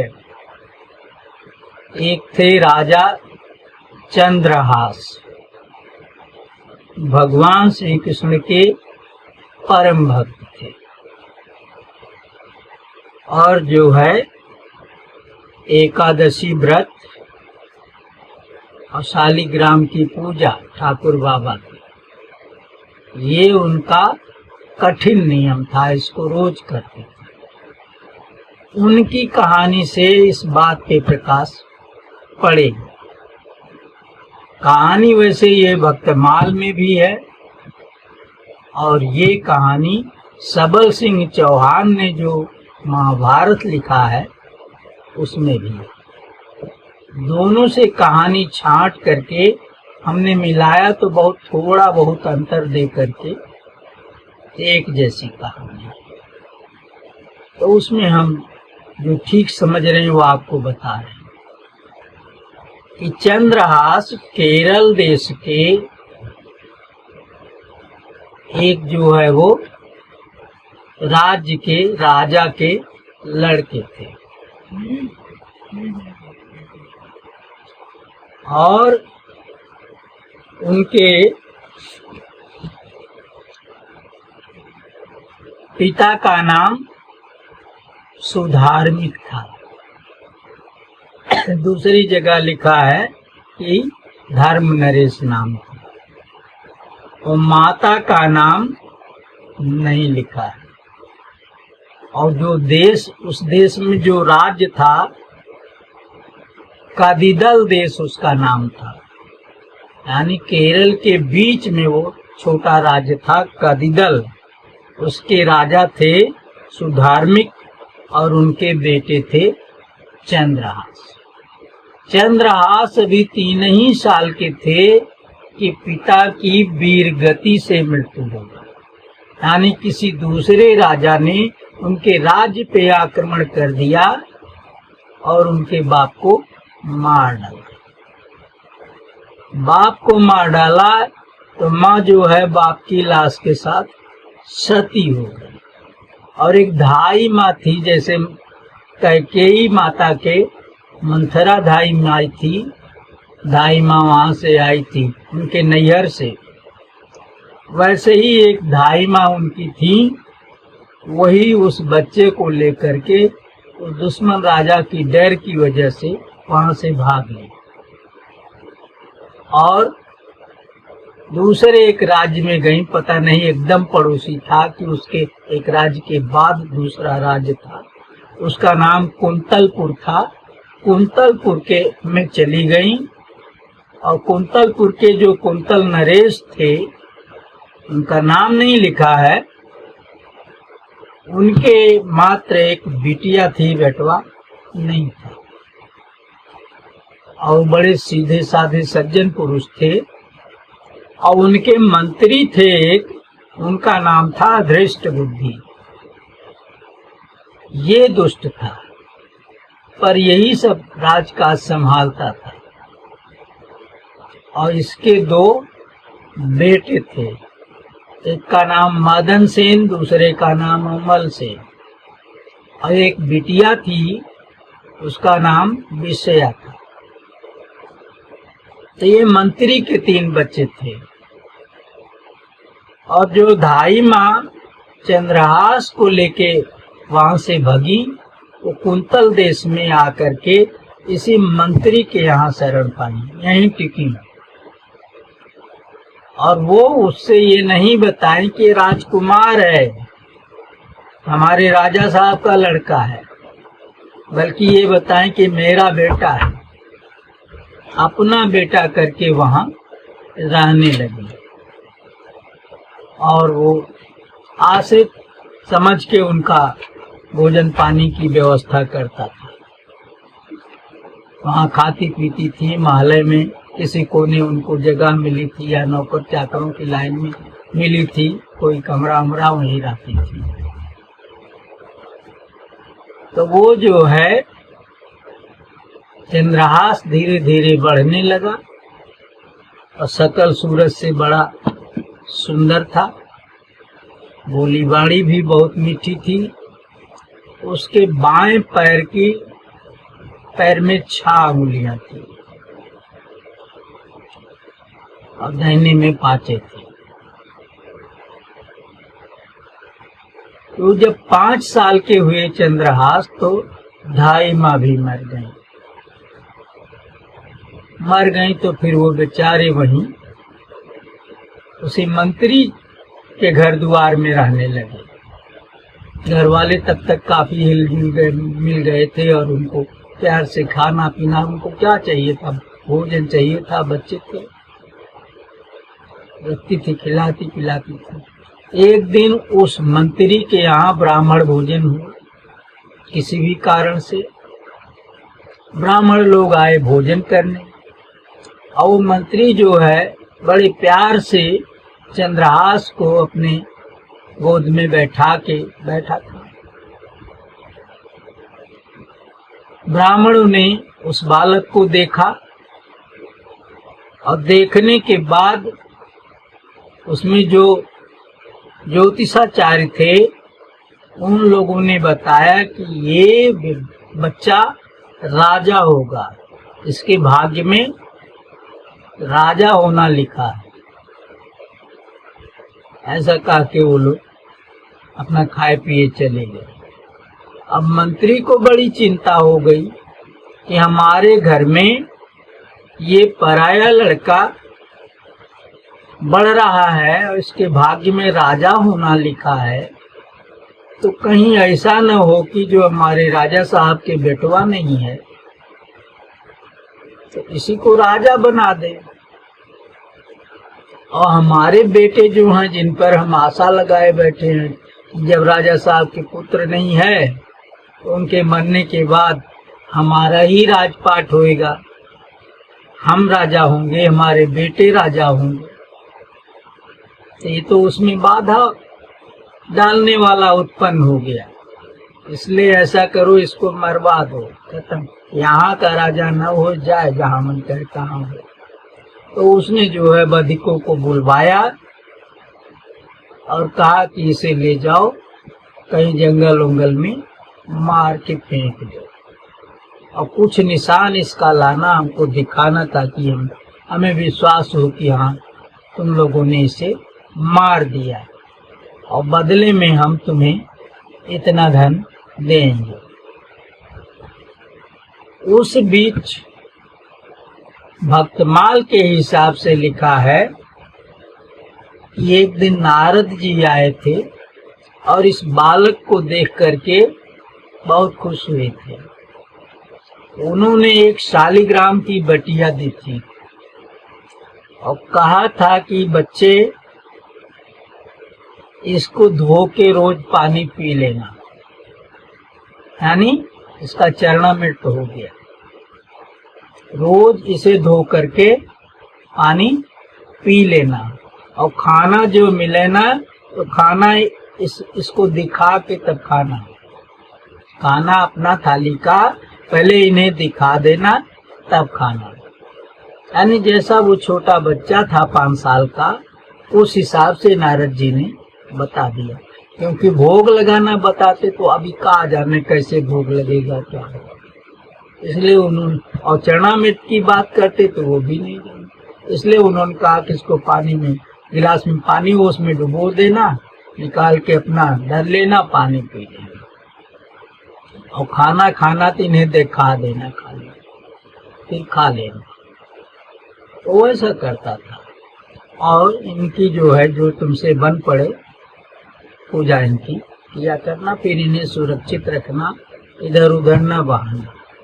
तो नारद जी चले, वो का करे, काम तो करें, इसके बाद सुरक्षित रखने के लिए उनको अपने मुंह में रख लें। इतनी बड़ी बटिया थी, एक गाल की तरफ, जैसे लोग पान खाते हैं पहले तो बीरा यहाँ धर लेते, थोड़ा फूल आता है, वैसा जो है वो करते थे। शालिग्राम की बटिया को गाल में धरे रहते थे हर दिन, और जब हो तब निकाल के अपन धो के पी ले, और खाब मिले तो उन्हें दिखा के फिर कहीं बगले धर दें, और जब खा पी हो तो फिर से उन्हें मुहिम। और उन्हीं को जो है वो मारने के लिए जब दृष्ट बुद्धि मंत्री ने आदेश दिया, तो वो जो बधिक थे, पैसा की लालच में मारना स्वीकार किए थे, वो लेके जंगल में गए उसे, और वहां जाके पोल खोले कि हम तुम्हारी हत्या करेंगे। तो भगवत प्रेरणा से उनके मन में आया, तो वो बोले कि भैया एक काम कर लेने दो, ठीक है आप मार डालो, माई बाप तो वैसे भी हमारे नहीं है, ढाई माँ रही वो भी चली गई, कोई आगे पाछे नहीं है, मारना तो है, मार दीजिएगा, पर जरा सा रुक जाइए, हमको हमारे गुरु जी ने एक बटिया दिया है ठाकुर बाबा की, उनकी पूजा कर ले फिर मार। तो वो अपने ढंग से उसकी पूजा करने लगे। फूल पत्ती जो मिला वहाँ, नहीं मिला वैसे ही पानी वानी बोर के पानी पिए, और जो है हाथ गोड़ जोड़ लिए। इस दौरान वो बधिक जो है वो इनके स्वभाव और इनकी शकल सूरत पे मोह गए, उन्हें दया लग गई, भगवान की कृपा से उन्हें दया लग गई। तो वो बोले कि भाई ये तो बालक बंधने लायक नहीं है, और बंधने लायक नहीं है तो इसको छोड़ दो। और मंत्री को तो एक तो कोई अंग दिखाना है, इसके पैर में 6 अंगुरी है, एक ठो काट लो, ले चलो वही दिखा देंगे। तो वो कानी अंगुरी जो छोटी वाली होती उसको काट लिए 6ठीं, और बालक को वहीं छोड़ के बहलिया चले आए, और जाके उसको मंत्री को दिखाया कि देखिए छोटा बच्चा ही तो था, उसका कौन सा बड़ा अंग काट के लाए, ये उंगली लाए हैं, उसे हम लोगों ने मार दिया। ठीक है, अच्छा किया, खत्म हुआ बवाल। उन लोगों को जो धन देना था दे दी, वो चले गए। अब वो बेचारा वहाँ एक तो अकेला असहाय, और दूसरे उंगली कटी है ताजी, रो रहा था। तो एक दूसरे राजा वहाँ घोड़े पर चढ़ के, चाहे शिकार की है वजह से चाहे किसी कारण से वहाँ आए, और वो जो राजा थे, इस राजा कुंतल के अधीनस्थ राजा थे, यानी कुंतल देश बड़ा था, और उस देश के भीतर एक छोटा देश, चाहे सामंती कहिए, कोई गांव गिराव नगर, कोई 2-4 ठो उसके मालिक थे। तो वो जो है कुलिंद देश के नाम से उनका राज्य था, और राजधानी जो बनाए थे कुलिंद की, उसका नाम क्या था इसका नाम, देखता हूँ, चंदनावतीपुरी, चंदनावतीपुरी या फिर चंदनपुर, ऐसे करके वो गांव था जिसको राजधानी बनाए थे, वहीं रहते थे। और संजोग की बात देखिए कि ये भी जो है निसंतान थे, दोनों प्राणी, बच्चा इनके नहीं था। और ये वहां पर जो है वो घोड़े से जंगल से होके गुजरे, बालक को रोते देखे तो वहां गए, उसका मुंह देख करके उसके ऊपर दया लगी और बड़ा जो है वो जो पूछ पाए पूछे थोड़ा बहुत, और फिर इसके बाद उसे उठा लाए अपने घर। अपनी रानी, उनकी रानी का नाम सत्रावती था, अपनी रानी को बता के वो लड़का दे दिया। वो बहुत खुश हुई कि अरे भगवान ने समझो हमारे आंचल में पुत्र डाल दिया, और इतना बड़ा पुत्र, हम इसको पालेंगे। तो वो दोनों जने उसको बड़े लाड़ प्यार से, राजोचित सुख सुविधा से पालने लगे। थोड़ा और बड़े हुए चंद्रहास तो जो है उनको आश्रम में पढ़ने के लिए भेज दिया। वहां जब जाते थे तो ये प्रहलाद की तरह कृष्ण कृष्ण रटते थे। जो मंत्र जो है जो जपने के लिए नारद बाबा बता गए थे, कृष्ण कृष्ण, वो वहां रखते थे। पढ़ाई में कम ध्यान और भजन में ज्यादा ध्यान। तो गुरु जी आकर बताए कुलिंद नरेश से कि आपका ये बच्चा तो वहाँ पढ़ने लिखने में कम रुचि रखता है, और जब देखिए तब कृष्ण कृष्ण रटता है, क्या करें? वो बोले कुछ नहीं, बच्चा हमारे घर पहुंचा दीजिए, आप जाइए, अब इसको हम खुद पढ़ाएंगे। तब तक वो 8 साल के हो चुके थे।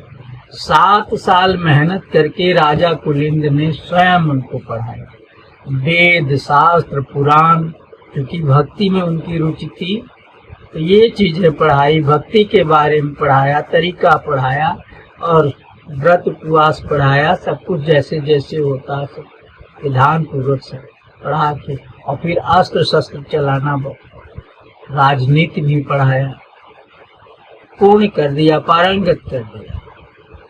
और फिर जो है 7 साल वो, 8 साल वो, अब चंद्रहास 15 साल के हो गए। 15 साल के जब हो गए तो इनके अंदर अब ताकत आ गई, और वो अस्त्र विद्या थी ही थी। इन्होंने 2-1 छोटे मोटे और राज्य जो अड़ोस पड़ोस के थे उनको जीत करके अपने में मिला लिया। यहाँ पर भी जीतने का अर्थ वही एक समझिएगा, हत्या नहीं, अधीन करना। तो उनको जीत करके राजा कुलिंद के अधीन कर दिया, और फिर उनका साम्राज्य, उसकी सीमा बड़ी हो गई। फिर भी थे वो महाराज कुंतल नरेश के अधीन ही, तो वहां रहते थे। एक बार एक जगह से विजय करके आए चंद्रहास, तो उनकी माँ जो पाले थी उन्हें सत्रावती, उन्होंने उनकी आरती उतारी, उनका जो है लाड़ प्यार किया, भोजन वोजन कराया। फिर इसके बाद कहीं बेटा विजय करके आए हो, कुछ भेंट जो है ले जाओ अपने महाराज के यहाँ दे आओ। भैया हम लोग उनको भेंट देते हैं, टैक्स देते हैं, क्योंकि उनके अधीन है, तो ले जाओ पहुंचाओ। तो बोले ठीक है। उन्होंने जो है वो जो सामान देना था भेंट में, वो सब लाद फान के घोड़े पर चढ़ के गए कुंतल नरेश के यहाँ, और मंत्री के यहाँ टिके और वो भेंट उन्हें सौंप दी। मंत्री ने जो है वो एकादशी का दिन था संजोग से, उस दिन उनको भोजन करने के लिए, नाश्ता पानी करने के लिए ऑफर किया। वो बोले नहीं, आज एकादशी है, आज उपवास होता है, हम अन्न ग्रहण नहीं करते। एकादशी रहे, कल सुबह जो है वो द्वादशी को नहा धो के अपने ठाकुर बाबा की पूजा करके ब्राह्मण को सीधाया भोजन निकाल करके तब पारण किए और फिर इसके बाद कहे कि अब हम जाएंगे अपने माँ बाप के पास कुलिंद देश। तो मंत्री ने कहा कि ठीक है, चलिए चलिए हम भी आपके साथ चलते हैं, जरा देखें कि आपका वो चंदनावतीपुरी कैसी है मौके पर। ये चलिए। तो मंत्री जो है उनके साथ उनके घर गया। वहां जब देखा तो बड़ा वैभव देखने को मिला। जितना इनके यहाँ राजा साहब के था लगभग उतना वो भी कर लिए थे, जबकि एक छोटे सामंत थे उनके। तो वो देख करके खुश तो हुआ, लेकिन उनसे पूछा कुलिंद नरेश से कि भाई आपका लड़का इतने साल का हो गया, बड़ा हो गया, इतना सुंदर लड़का पाए हैं और आपने इसके जन्म होने पर हम लोगों को न्योता भी नहीं दिया। पुत्र की खुशी नहीं हुई थी क्या? और जब न्योता नहीं दिया था हम कैसे जाने, कैसे आवे? और लड़का इतना बड़ा हो गया तो आज हमारे यहाँ जब गया तो पता चला कि आपका लड़का है। तो राजा साहब ने बताया, वहाँ के राजा साहब ने जो चंद्रहास के बाप मौके पर थे, उन्होंने बताया कि मंत्री जी ये बच्चा हमारा औरस पुत्र नहीं है। औरस पुत्र कहिए या यूं कहिए कि हमारी पत्नी से उत्पन्न बच्चा नहीं है। हमारे यहाँ इसका जन्म नहीं हुआ।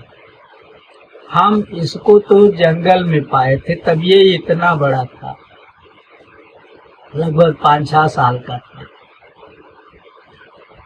और वहां पर ये रो रहा था, किसी ने इसकी उंगली काट दी थी, उससे दुखी था। तो हम वहां गए थे तो लिया आए, पाले हैं इसको।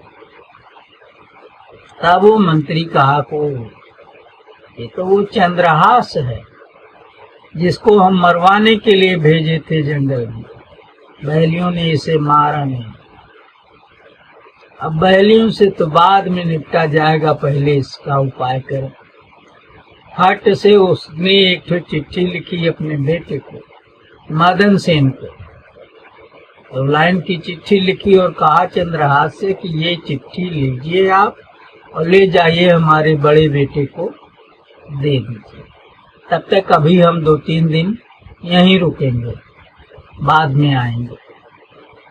तो जो है वो चिट्ठी में क्या लिखा, जो महाभारत में लिखा हुआ है सबल सिंह चौहान वाले में, उसमें जो है वो 2 लाइन की चौपाई है।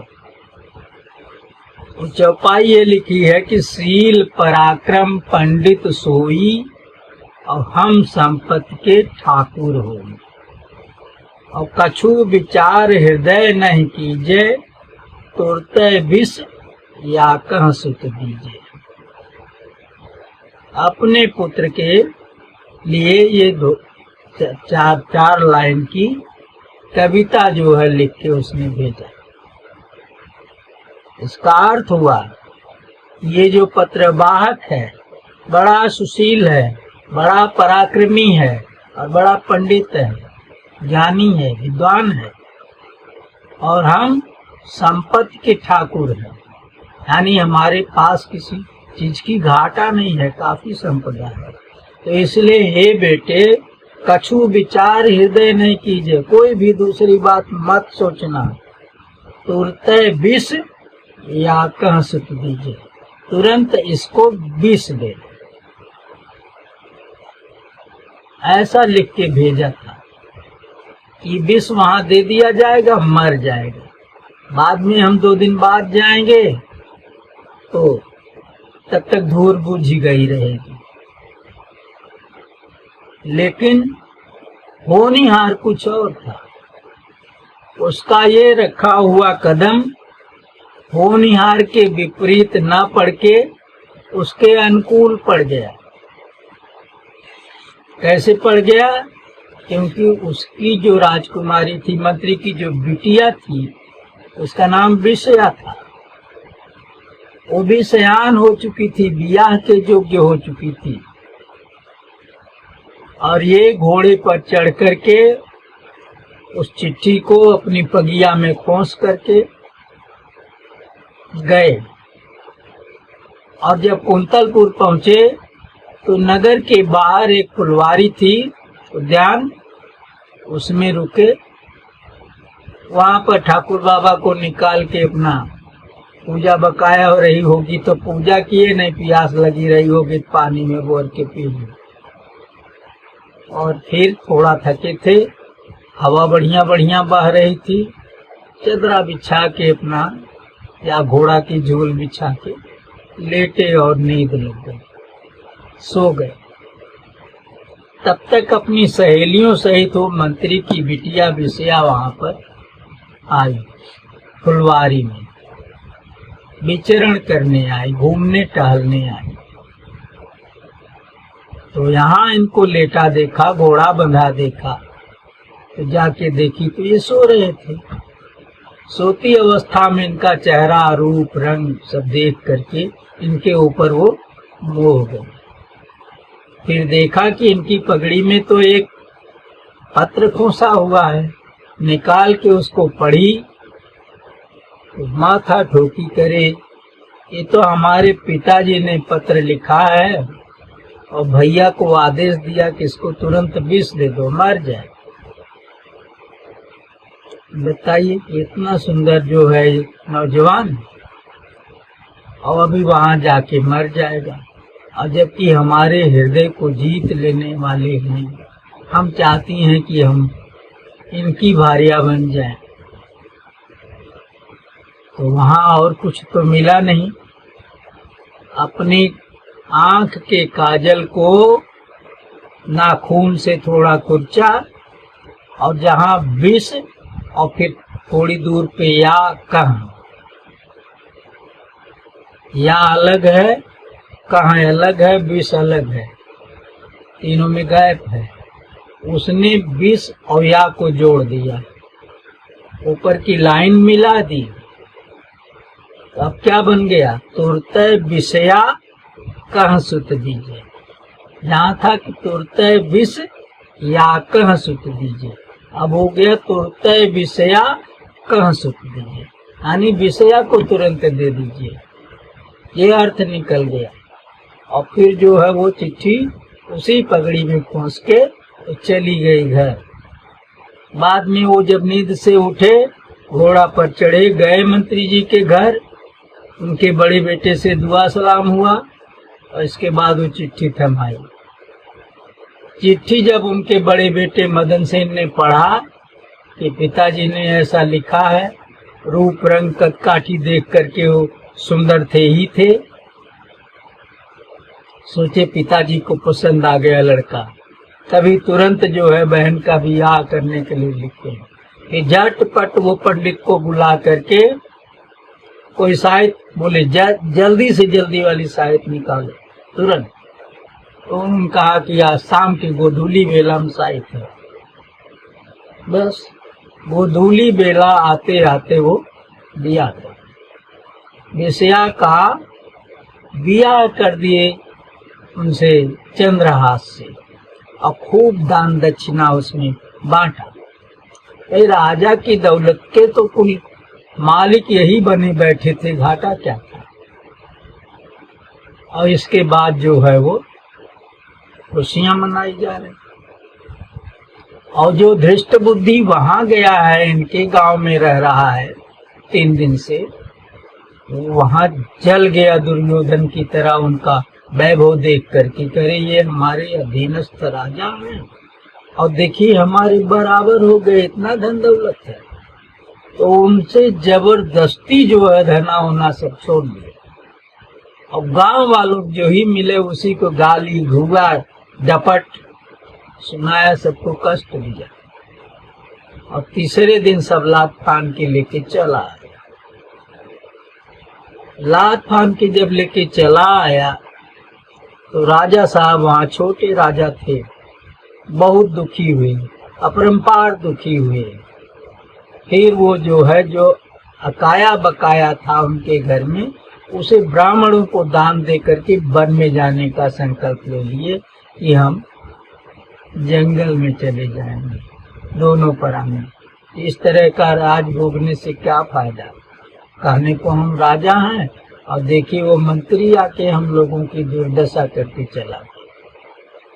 उधर 3 दिन बाद उधर तैयारी हो रही है, और इधर वो लात फान के यहाँ पहुंचा तो गांव के बाहर से सुनाई देने लगा कि आपकी बिटिया का ब्याह तो खूब धूमधाम से किया आपके बेटे ने, और खूब दान दक्षिणा बांटी, अरे बड़े शान शौकत के साथ हुआ।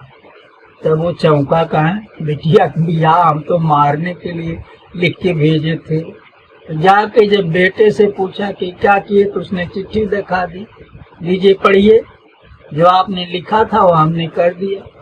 तो जो 20 और या 1 में मिला था वो देख करके कहा गजब हो गया, हम तो 20 याकह कहे थे और ये 20 याकह हो गया। चलो इसे प्रारब्ध मान लिया, ब्याह हो गया, कोई बात नहीं। फिर भी वो अब उस दामाद ही को मारने का उपाय किया कि इसको खत्म करो, ये जिंदा न रहे, नहीं यहाँ का राजा हो जाएगा, ये तो हमारा दामाद हुआ है। तो उसने चंद्रहास से कहा कि बेटा आज शाम को गांव के बाहर देवी का मंदिर है, वहां जाकर के पूजा करनी है आपको, क्योंकि जो शादी होती है तो जो वर होता है वो अकेले में दिन डूबने के बाद मंदिर में जाके पूजा करता है उस दिन। ये जो है यहाँ की प्रथा है। तो आज दिन डूबने के बाद आप वहां जाना और पूजा करना। तो ठीक है, जाएंगे। और उधर हत्यारों को बुला करके कह दिया कि इसमें छिपे रहो मंदिर में एक कोने अंधेरे में, और जब वो आए तो यहाँ मार डालना। उनको भी पैसा वैसा देने के लिए कहा था, तुम जो कहोगे सो देंगे या इतना देंगे। तो शाम को तो चंद्रहास वहां जाने की तैयारी करने लगे मंदिर में अकेले। और इधर जो महाराजा कुंतल थे, उस मंत्री के राजा, जिनके पास केवल एक बिटिया थी, संतान नहीं थी, उन्होंने जो है वो एक सपना देखा था एक दिन पहले। सपने में क्या देखा था कि उनकी छाया दिखाई दे रही, लेकिन उस पर मूड़ नहीं है, बिना मूड़ के कंधे तक की छाया उनकी पड़ रही है, ऐसा सपने में देखा था। और जब नींद से खुली ध्यान भर, तो उन्होंने स्वप्न विचारकों से पूछा, पंडितों से, कि इसका क्या फल हो सकता है, ऐसा स्वप्न हमने देखा। तो उन विद्वानों ने बताया कि राजन बड़ा अशुभ फल है इसका। इसका फल ये है कि स्वप्न दृष्टा जो है, देखने वाला जो है, उसकी मृत्यु बिल्कुल सिर पे जब हो जाए, मृत्यु सूचक सपना है ये। तब राजा साहब बोले, बताओ अब हम मर भी जाएंगे, अब बिटिया सयान हो गई, उसका ब्याह भी बकाया रह गया, नहीं हुआ, अब इतने जल्दी हम कहाँ ढूंढें, कैसे होएगा, सारी तैयारियां भी होनी है, तो जल्दी फल्दी कहीं कुछ हो नहीं पाएगा, और मैं तो पता नहीं कब आ जाए, कह रहे तुरंत ये यथाशीघ्र मरने का सूचक है। तो उन्होंने सोचा कि जो मंत्री ने दामाद बनाया है चंद्रहास को, तो बड़ा सुंदर लड़का तो है ये बेचारा, और सभ्य सुशील है। तो उस समय उनके घर पे उनके बेटे गए थे मंत्री के, मदन सेन, जिन्होंने ब्याह हुआ कर दिया था। उनसे कहे कि मदन सेन बोले, हाँ राजा साहब, कहना ऐसा करो, जो आपका ये बहनोई है, अभी नई शादी की हो परसों चंद्रहास से, उस चंद्रहास को जाओ बुला लाओ। हम जो है वो इस तरह का सपना देखे हैं, उस सपने का ये फल बताया गया है, इसलिए अब हम जंगल की यात्रा करेंगे। तो हम जो है अपनी बिटिया का बियाह तो कम से कम निपटा दें, तो जिसके साथ तुम अपनी बहन ब्याहे हो उसी लाए हम अपनी बिटिया भी बियाह देंगे। और लगन जो है बिल्कुल शाम के बेला की बताई गई है, जल्दी वाली लगन। तो जाओ उनको फट से जो है वो लिया आओ। तो मदन जब गए वहां तो पता लगा कि पूजा की सामग्री लिए चंद्रहास मंदिर में जा रहे हैं। मार्ग में भेंट हुई तो इन्होंने बताया कि आपको तो राजा साहब बुला रहे हैं और वहां पर आपका दूसरा बियाह होगा उनकी बिटिया से, राजकुमारी से, और शाम के साथ समय है, हमको भेजें, जाओ तुरंत लिया आओ। तो बोले अरे भैया, आपके पिताजी ने हमको यहाँ आज पूजा की प्रथा निभाने के लिए भेजा है। दिन डूबने के बाद बोले बर जो है भी जाके देवी की पूजा करता है और दिन डूबने वाला है, तो वहीं हम जा रहे हैं, तो कैसे क्या करें। वो बोले कोई बात नहीं, आप जाओ, थाली हमको दे दो, हम जा रहे हैं देवी की पूजा करने। चंद्रहास वहां चले गए। वहां उनका राजा साहब ने राजकुमारी से बियाह कर दिया और फिर जो है राजगद्दी भी उनको दे दी, राजा भी बना दिया और अपने कल परसों में मतलब चले जाते जंगल। और इधर क्या हुआ, इधर ये मदन सेन गए अंधेरे में पूजा करने, तो उन जो है वो बधिकों ने उन्हें मार डाला और फिर जो है वो शाम तक जो है वो मतलब खबर दे दिए, रात ही तो मारे थे, आके यहाँ खबर दे दिए कि मंत्री जी हमने उसको खत्म कर दिया, मर गया। तो मंत्री जी फिर जो है सोचे कि चलें अपनी आंख से देख लें। गए वहां देखे तो पता लगा कि बेटवा मरा पड़ा है, चंद्रहास नहीं मरे पड़े, मदन सेन मरे पड़े हैं। तब वो अपना वहां देवी के मंदिर में एक खंभा था, उस खंभे में अपना सिर पटक पटक के वहीं गिरा और वो भी मर गया। बिहान भर जो है वो चंद्रहास जो नई दुल्हन राजा की बिटिया से लिया करके, उसका नाम चंपक मालिनी था, उसको लेके आए मंत्री जी से मिलने यहाँ। तो यहाँ जो है वो लोग बताए को तो मंदिर में गए, लौटे ही नहीं। मंदिर में गए तो देखे वहां बाप पुत दोनों मरे पड़े थे। फिर जो है चंद्रहास ने वहां पर देवी माँ की पूजा किया, उनसे बड़ी वंदना किया, इन दोनों को जिला दीजिए माता जी। तो देवी माँ ने उनकी प्रार्थना स्वीकार करके मदन सेन और धृष्ट बुद्धि दोनों को जिला दिया।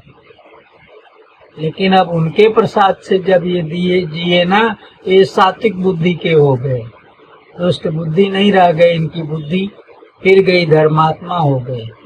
फिर जो है ये चंद्रहास को कुछ नहीं, उल्टा सीधा उनके बारे में सोचे। और आगे की भी कहानी है कि अर्जुन जब अपना अश्वमेध यज्ञ करने गए थे तो भगवान कृष्ण भी वहां गए थे और वहां पर उनका दर्शन हुआ था भगवान का उनके साथ। फिर उनके साथ वो घोड़े की रक्षा के लिए निकले और लौटे ही नहीं। ये कहानी कहाँ आगे हम नहीं कहेंगे, हम केवल ये बताएंगे कि यहीं पर इस कथा को हम ड्रॉप करते हैं, क्योंकि हमारा लक्ष्य प्राप्त हो गया। तो हे सज्जनों, आपने देखा कि होनिहार तो था कि चंद्रहास मरेंगे नहीं, तो बियाह होएगा उनकी बिटिया से मंत्री के, और वो कुंतलपुर के राजा भी होंगे। तो जो धृष्ट बुद्धि ने उनके इस होनिहार को रोकने के लिए जितने कदम उठाया, वो सारे कदम विपरीत पड़ने के बजाय होनिहार के अनुकूल पड़े। वो मरे नहीं, बल्कि दो ठो दुल्हन पाए और राजा भी हो गए। तो इस तरह से होनहार अगर मालूम रहे तो उसे लड़ाई लड़ने की कोशिश नहीं करनी चाहिए। भगवान भरोसे रहना चाहिए, भगवान श्री कृष्ण की शरण में रहना चाहिए। उनसे इस बात की कामना भी नहीं करनी चाहिए कि आप हमारे उस होनहार को रोक दीजिए। अन्यथा जो शरण में गए हैं, जो उनकी उपासना किया, वो सकाम उपासना हो जाएगी, जबकि भगवान निष्काम उपासना को ज्यादा महत्व देते हैं। बस शरणागत हैं प्रभु, आप अपना लीजिए, इतना कह के शरण में रहिए। और भगवान अपना लेंगे तो फिर अपनाना क्या होगा? हर तरह से आपकी रक्षा होगी, कहीं कोई कमी नहीं होगी। तो इसलिए भगवान की कृपा की याचना की जाए और किसी स्वार्थ की, किसी कामना की पूर्ति के लिए भजन न किया जाए, न भक्ति की जाए। तो इस कथा को अब हम यहीं विराम देते हैं आज। फिर आगे जब भेंट होएगी तो कुछ न कुछ फिर आप लोगों से कहेंगे। जय श्री राम।